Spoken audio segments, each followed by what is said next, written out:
I'm Danita Jones. My family calls me Civic Minded Jones. And today I have the pleasure of speaking with Hans Zeiger. He's a former member of the Washington State House of Representatives, and he also served in the Washington State Senate. But now he is the president of the Jack Miller Center, a nationwide nonpartisan educational venture to build pipelines of academic scholars who are dedicated to teaching the American political tradition and to grow the national movement for civic education at every level. So let's welcome Hans. Thank you so much, Danita. Great to be with you today. So tell me, so why did you get into this work? Well, I had some great civic mentors when I was growing up and got involved in campaigns as a teenager, loved the elections process at the state and local level, and decided that I wanted to go into that work myself. And so after college and grad school, went home and challenged an 8-year incumbent for a state legislative seat and ended up winning that election by 29 votes out of 52,000 cast. So every vote Wow. matters, and never let anybody tell you that it doesn't. And I just had the really dozen years of my life in public service. Between mostly in the state government, but also a short time in local government, learned so much about our process and just the thrill of getting to serve your neighbors and listen to their concerns and go and try to solve their challenges. It was just an incredible experience. One of the things that I enjoyed the most, probably the most, was uh, getting to spend time with constituents and student groups. And, they would come down to the Capitol or they'd be asking how the legislative process works. And I really came to think of myself as a kind of civic educator. I had, 150,000 people in my district. And so every day there was an opportunity to help people to understand the process that I was representing them in. And so and as I went through that process, I realized more and more just how much we had neglected civic preparation in our society, and realized that I needed to get involved in a much more serious way in the movement for civics in our country. So, opportunity came along to run the Jack Miller Center, national nonprofit working on civics, working to support professors who have committed their careers to civic education. And I just fell in love with the mission of this organization. I've been doing this for 2.5 years now, and so much to be done and so many opportunities right now in front of us, especially with the 250th birthday of our country coming up in 2026.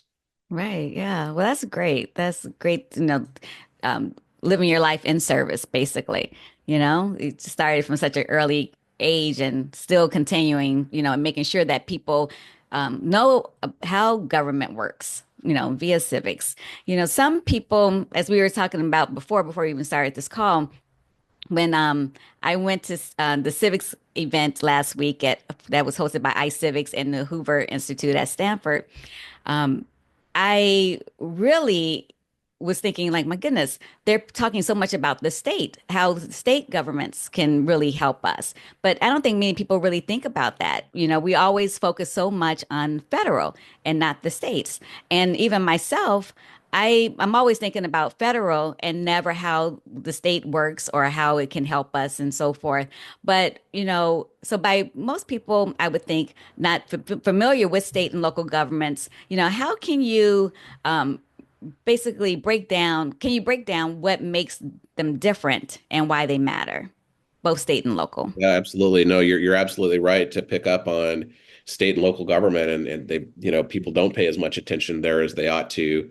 And I think very often in our kind of just media saturated time where people turn on news, they turn on kind of social media and realize, you know, there's these terrible things, controversial things happening at the federal level, and yet there's so much that's happening that's impacting their daily lives at the local and state level as well, and where it would behoove them to get involved directly, because that's the way our local and state government are designed, is for people to be involved. And if we want a more inclusive society, then that's the place where most of that involvement is going to happen. There are hundreds of offices at the federal level. There are tens, probably hundreds of thousands at the state and local level, Hmm. ranging from school board to city and town councils to water commissioners and fire commissioners to state legislators and statewide elected officials.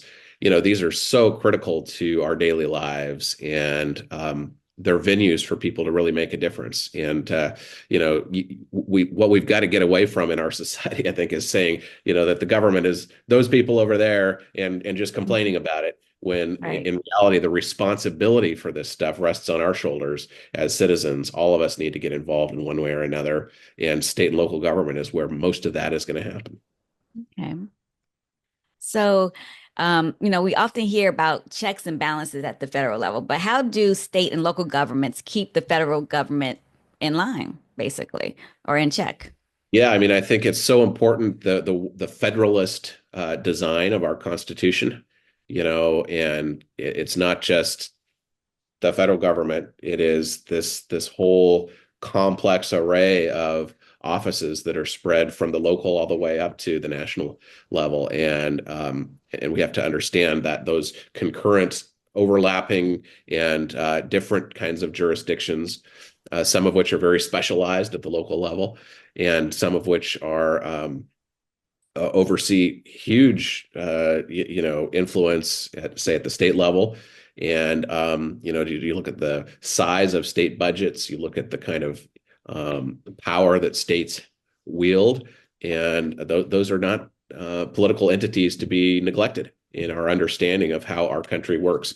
And so, and I think we're in a time right now where there are a lot of questions about what are the proper roles of government at different levels, and if you're going to be changing, one level of government, that's going to have an impact on another level of government. And if government at the national level is going to be giving up certain things, well, then there's going to be a question about whether state and local governments are going to have to absorb that. And those are conversations that all of us need to be involved with. Right. And well, how do you get involved with that? How do you know about, you know, these issues that are happening as far as, if it's not happening at the federal level, how do we find out if we need to like move forward with our state to say, hey, and who do we talk to? Do we talk to the governor? Are there other people that we need to reach out to say, well, since if the Department of Education at federal level is being dismantled, how do we as a state make a difference in our, state.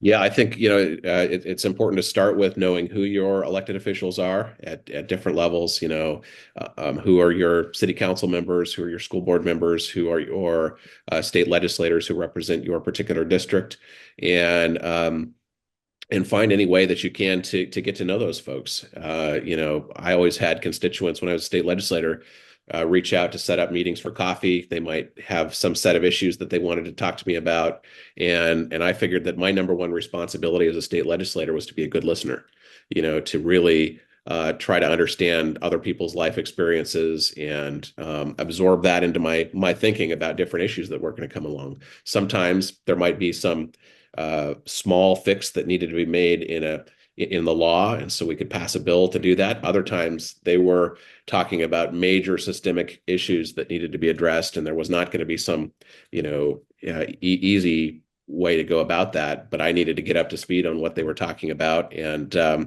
so I think getting to know your elected officials, and then as you get involved in your community and as you get to know people who are currently serving in office, I think it's important to think about that. We are a citizen-run democracy, and we need people who are willing to step up and get involved and hold different public offices.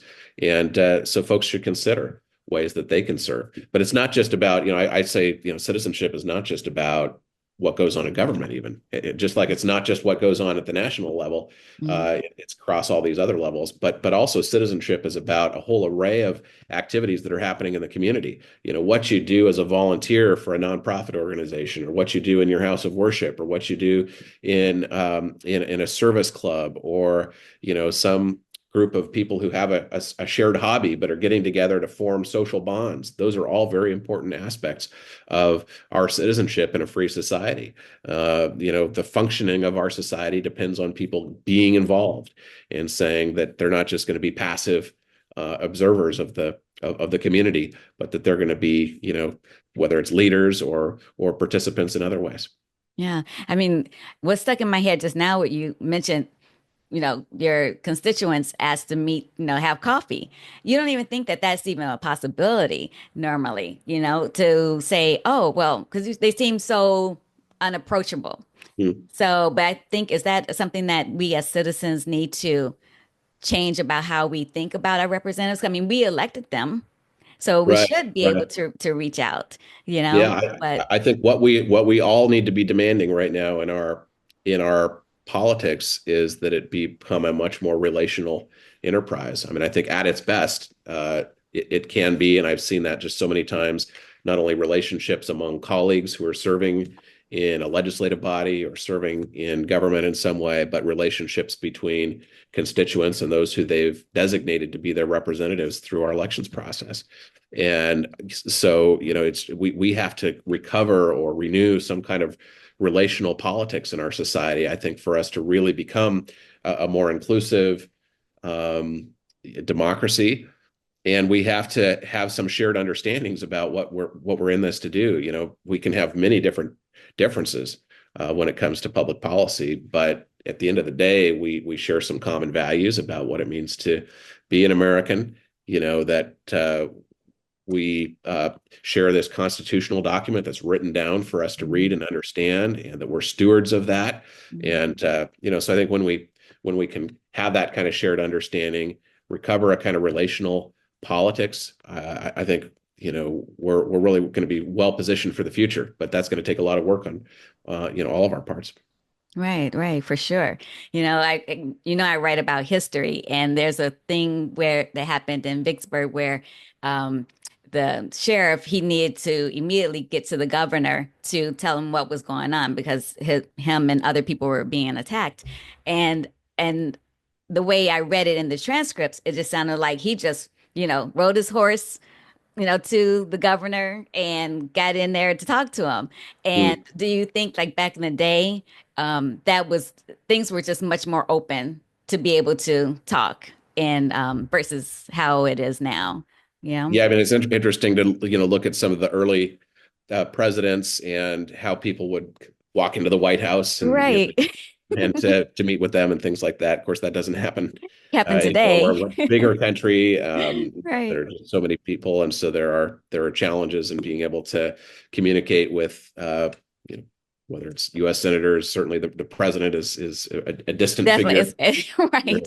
A country as big Exactly. as we are, but I do think that at that state and going back to that state and local level, Hmm. those are folks. I mean, I think part of the design of our federalist system is to be able to have elected officials who are accessible to the people. And I mean, one of the designs of the U.S. House of Representatives and why that's a larger body that represents particular population areas within states, as opposed to the Senate, which represents states as a whole, is that the House of Representatives is designed to be closer to the people. They have to go back to the people every 2 years and ask for reelection. They have those smaller district areas now. Those districts have grown with population. The districts have grown, and Hmm. Congress is not as accessible as it may once have been. But that's I would say in state legislatures, in probably most states, the ideal that the founders had for accessibility to your elected officials, I think is by and large the case. I mean, I certainly witnessed that in my home state of Washington when I was a legislator, legislators who were very, very dedicated to being in touch with their constituents, to listening to their opinions, to responding to their emails, et cetera, et cetera.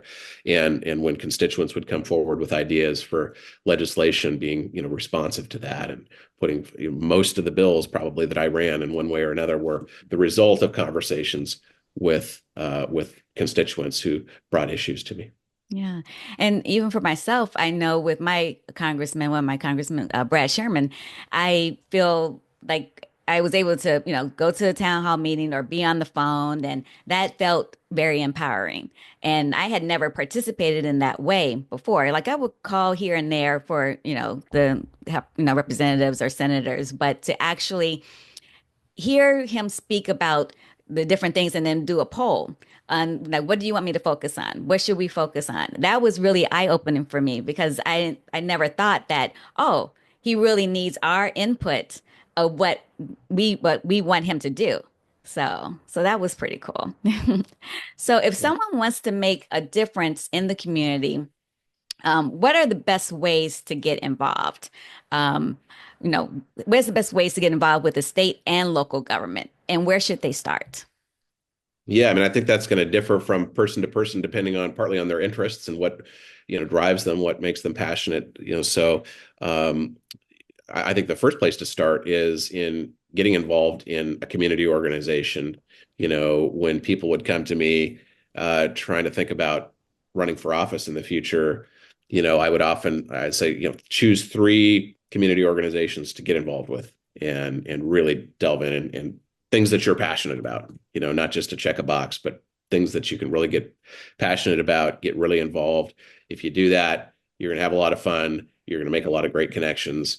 You're going to learn about a lot about the structure and functioning of the community that you're in, and that will put you in a good position to be able to then stand up a campaign when the time comes to go out and run for office. And and I think that advice that advice is applicable pretty much anywhere that you go. People are looking for candidates for office who are highly engaged in the community, who know the community, and and then once you are in a position to run for a local office, state office, federal office, you're going to have that wealth of background and the connections that you've made in your community to draw on. And people enter public service and they leave public service, but I think at the end of the day, we all need to be involved in our communities in one way or another. Most of us are not going to serve in public offices, but all of us should be involved in our communities to serve our neighbors, to tutor young people, take care of elderly people in our own neighborhoods. Those who have health challenges around us. We can each do our part, whether that's on a small local scale or something much larger than that. Well, one thing I forgot to mention when we were talking about well, I mentioned town halls, but currently right now, some representatives are shutting down their town hall meetings. How do people, if they want to talk to their constituents, I mean, not to, you are the constituents, if they want to talk to their representatives, how do they go about it if they feel like they aren't being heard? Yeah, I mean, I think it is very important for elected officials to find ways to gather input from their constituents, whether that's in a one-on-one setting or in a group setting, whatever that might be. And so, those who are putting up barriers to that, I think that can be a problem. Uh, the I would say folks should approach their elected officials with civility, just as elected officials should talk to their constituents with civility. We've lost a lot of that in our time, I think, with social media and other influences where things have become much coarser and Brash and brash, and that's become an accepted style in too many places. And we do have to be civil with one another. I think if we're going to get through a number of challenges that we have as a society, we've got to have a certain amount of forbearance and patience and willingness to listen to what others have to say.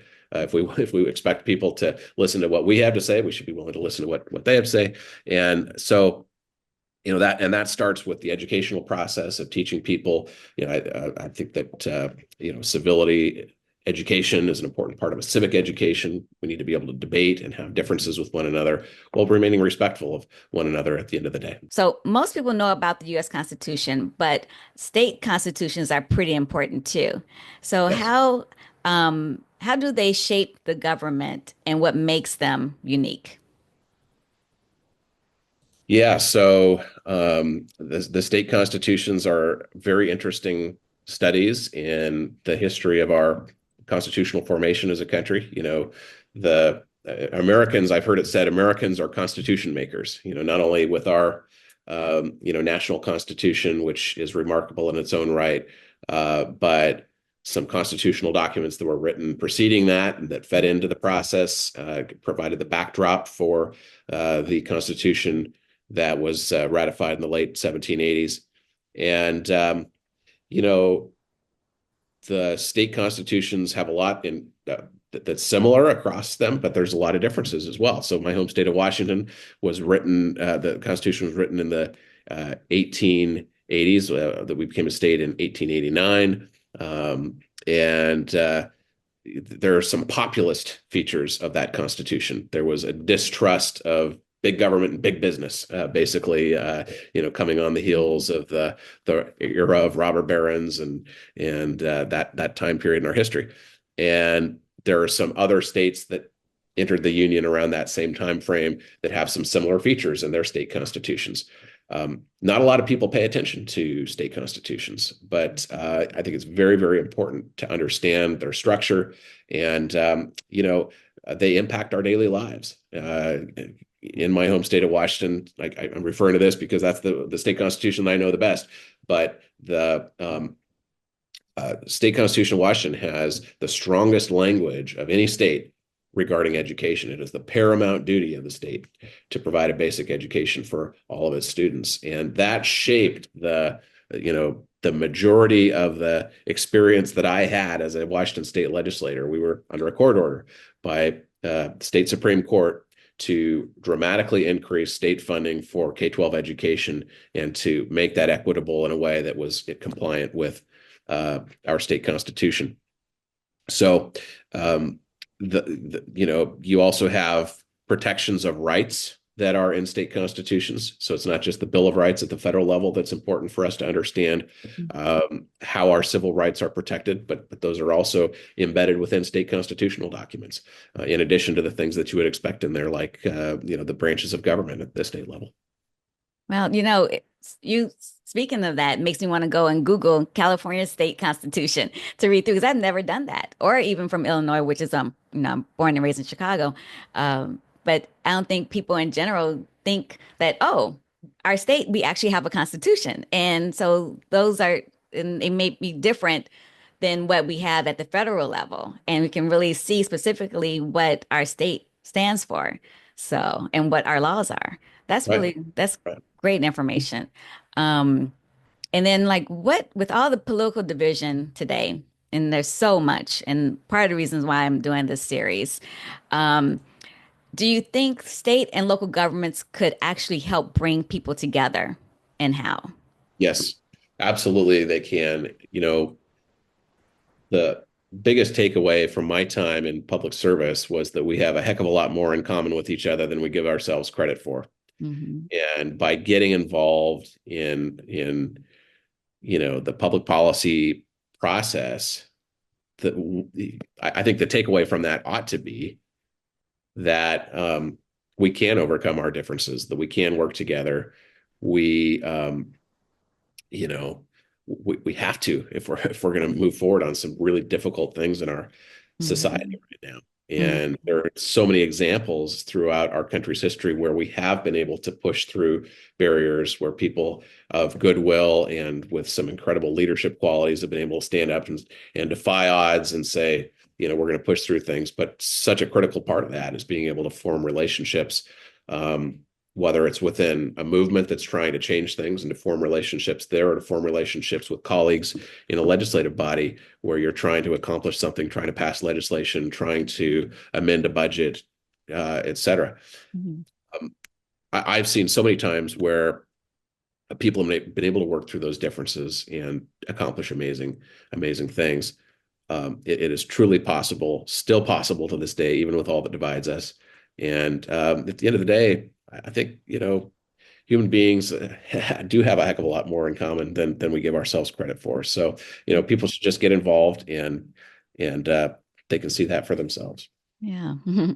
So, throughout history, we've been seeing big policy changes start at the state and local level before going national. Can you share some of examples of where this has helped bridge political divides? Say again, what is Sure. up? Like we have seen throughout history, we've seen big policy changes start at the state and local level before Yes. going national. And so I was wondering if you can share some of examples of where does it help bridge the political divide? Yeah, I think one of the advantages of starting change at the state and local level as opposed to just starting with national level change is that you gain buy-in from a whole lot of people who are involved in those conversations closer to home. So you want to change something in education policy, environmental policy, you name it, starting with the state and local level is often a precursor to things not only that can happen through Congress, at the national level, but also can set the pattern for things in other states. So very often when I was a state legislator, we would hear about things that were happening in other states. Here's some model legislation that we should try out. Okay. Here's some program that was very successful in reducing recidivism, helping people who were living on the streets to become housed, helping kids who were behind in reading to catch up in reading, those kinds of things. What's working in other states. I've heard of, the states referred to as laboratories of democracy. So, We had one tested state out is set the here and example then for like, another. yeah, Yeah, then yeah, expanded beyond. right. That's cool. Um, civics education is often overlooked, especially when it comes to understanding state and local government. So what can we do to make sure people know how their government works and how to engage with it? Yeah. We have neglected this for a long time in our country, and I don't think anybody sat down and said, "Well, we're against civic education," but at some point we said that STEM education, education that is important for economic competency in our Hmm. country. Um, People tend to think, well, I want my kids to get a good job. That's a very understandable sentiment for people to feel, and so therefore we have prioritized things that will make um, our future workforce successful. And yet, in the process of that, we have crowded out the civic competency, the citizen competencies that we really need, including how to have respectful conversations with one another across our differences, how to understand, the structure of our government, our constitution, and the underlying ideas that really animate that, how to understand the responsibilities of citizenship and the core ideas of democracy, why democracy matters. Some of that, there have been some surveys recently of young people talking about their sense of whether democracy is working for them, and it's not a good not a good outcome. There's not the kind of confidence that you would hope that the rising generation would have in our constitutional form of government. And so we have to urgently do everything we can to remedy that, not only with our youngest learners who are beginning to get a civic education, but also for people across the age spectrum. Adults need to have civic education as well. This is a lifelong pursuit. We all need to be intellectually prepared to understand how our country works. And we also need to gain the kinds of skills that are required to be effective citizens so that we can go and serve an elected role or do other things in our community that are critical to do. So yes, there's an urgent need for civic education. This is a policy issue. It's also an issue for making sure that our teachers who we've entrusted to teach these subjects are well trained, well prepared, well equipped to teach those subjects, that they have a deep grasp of our Constitution and other documents that are necessary for teaching these subjects. This is a matter for our colleges and universities to take on. One of the reasons that my organization exists is that disciplines like political science and history have not taken civic preparation of citizens as seriously as they should have, as they should have in the past. And so, how can we encourage more civic education at the university level? Mhm. So there's work for all of us to do when it comes to educating each other about the importance of our country. And this should be the cause not only of the 250th birthday of America coming up next year, but the cause of our generation. Right, absolutely. And why did it fall so to the wayside? Like one of the things I mentioned to you when I first met you was that I was meeting people in their 30s and their 20s, and they had no clue of how the government works. So it seems like in their generation, especially, it wasn't taught. So what causes that? Yeah, like I said, I don't think anybody, sat down and said, well, we don't like civics, but I think that these kind of imperatives that we have for kids to be economically successful. I think parents thought, okay, we need more science, technology, engineering, Hmm. math. Those are the Hmm. subjects that have had the highest profile, Hmm. in recent years, in recent memory. And even before that, after Sputnik, during the Cold War, there was this real push for science and math. Got to make sure that we're um, scientifically and mathematically literate. But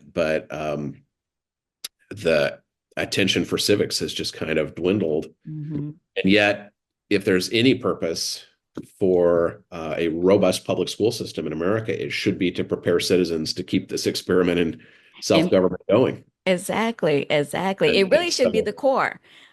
In my eyes, in my opinion, it really should be the foundation of everything that we do in the education system. I mean, I'm not part of the education system, but I think that should really be, a basis in a way, because in order to have everything function properly, or at least under this experiment, people need to be informed. So, right, so right, yeah.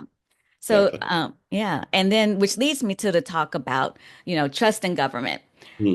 Currently now, it is such at an all-time low. And I think it's because people aren't informed about what to do. And then also, with things going on in the White House currently, what do you think that state and local leaders can do to rebuild trust? Yeah, I think, being accessible, like we were talking about earlier, doing everything possible to recover a relational kind of politics that is civil and is focused on, connections with people all around us. And that's what I tried to do when I was an elected official in Washington State. And still to this day, trying to do everything I can to encourage the kind of culture that would embrace that style of politics. But I think I think we can also, say, okay, we're going to tackle some big problems at the state and local levels. There's a lot of dysfunction at the national level. That's evident for people to see. And okay, so let's prove the viability, functionality of state and local government. I saw this in practice when I was a state representative and then a state senator. Uh, we had a narrow Democratic majority in the state house for about half the time that I was in the legislature, and a narrow Republican coalition majority in the Senate. And during that time, both parties had basically equal seats at the table, and and the government in my state was highly functional. Hmm. And we reduced college tuition, addressed the court ruling that I mentioned earlier about education, Hmm. and it made the largest transportation investments in state history to that point, and did Hmm. that on a bipartisan basis. Yeah. And it meant that the process sometimes moved more slowly than it would have if there was just one party that had a supermajority making, calling the shots about what legislation was going to pass. It meant that there had to be some reforms when there was additional funding. There had to be some reforms that went along with the programs. But that's how our process works. And I Yeah. was able to see that really demonstrated very well, where everybody had a seat at the table, and it was a very inclusive, I think, time period in the state that I come from. Yeah. Well, I hope we can get there someday at the national level, you know? Um, the Jack Miller Center does a lot of work in civic education. Why is teaching people about state and local governments, which I think we pretty much covered already, so important for, um, strengthening democracy and bringing Americans together? Yeah, you know, it is so important to embrace the full uh, array of solution sets that are available to citizens to solve problems. We have problems. We sure do.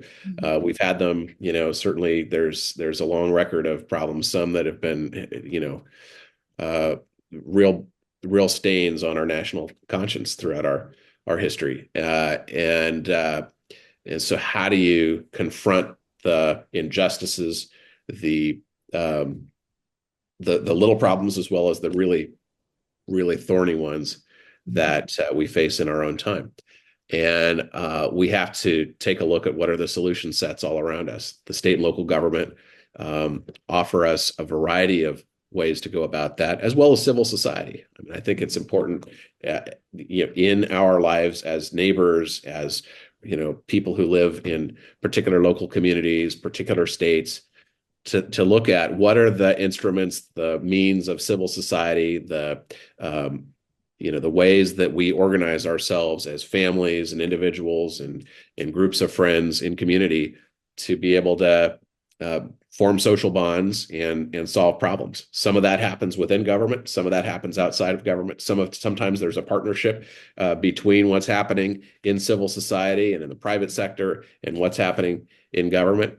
And at the end of the day, I think that relationships are the most important thing in a free society. When I was first elected to public office, a former legislator told me relationships are more important than policies, and I found that to be true at every turn.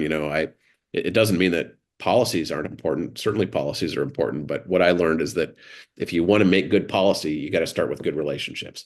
Mm-hmm. And so I think if you start from that point, that we want to have good relationships in our society, Mm-hmm. uh, there's no limit to what we can accomplish together. Yeah, yeah, that's great. You know, um, in these turbulent times, speaking more so at the national level, but how can everyday citizens make a difference? Everyday citizens can make a difference, starting right where they are. What needs to be done right around me, where I can get involved and find some other people who share the same concerns that I do. And so it may be, hey, I'm a business owner. I'm going to go join a service club or the local chamber of commerce. And by the way, the chamber of commerce nationally and at local level, more and more is getting involved in national civics bees. And so if you want a way that you can get involved in your local community in helping to um, raise awareness of our Constitution and our national principles with the next generation, the civics bee would be a great way to do that. You want to, if you are, a student and you want to be involved in leadership activities and make a difference in your school, but also the surrounding community around you, get involved in student government. When I was in the Washington State Legislature, we had students at the university level who would get involved in student government, come down and lobby for different legislation, and that was a way that I was able to get information about what students were seeing and how I could make a difference on their behalf. And you know, get involved and you'll be amazed with what can happen. Yeah, People around you are looking for somebody to get involved, and you could just be the answer to what the people around you are looking for. that's great. That's great. So any final thoughts?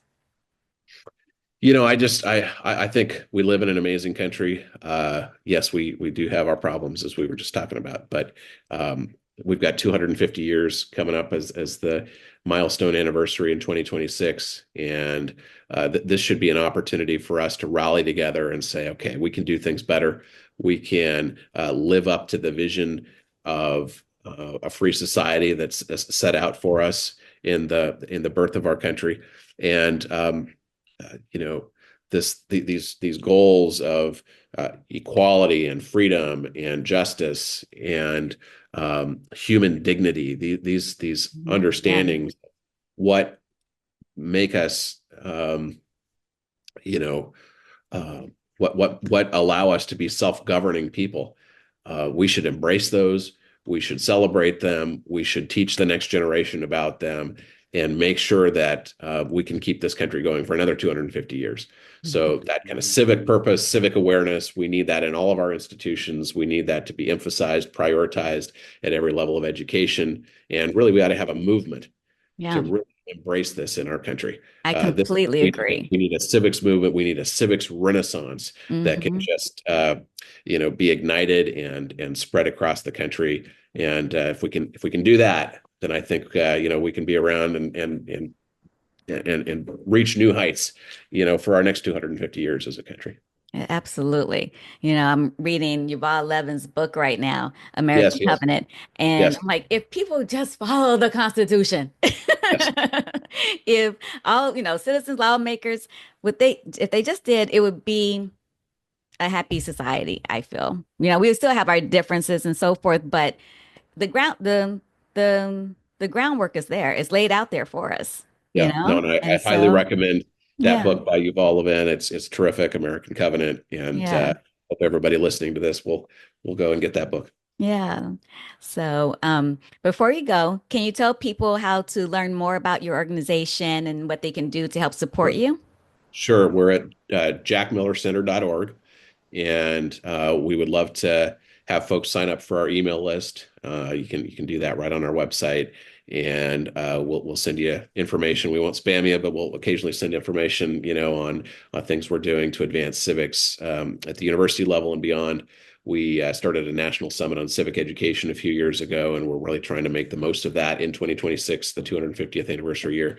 So would love to hear from folks out there, and check out our website and send me an email. Well, great. Well, thank you so much, Hans, for joining me here today. It's been great talking to you, and look forward to continuing this conversation, at another time too. I just really Likewise. enjoyed chatting Likewise. with you about this Thank you stuff. so much, Danita, and Okay. thanks for all you're doing. Thank you.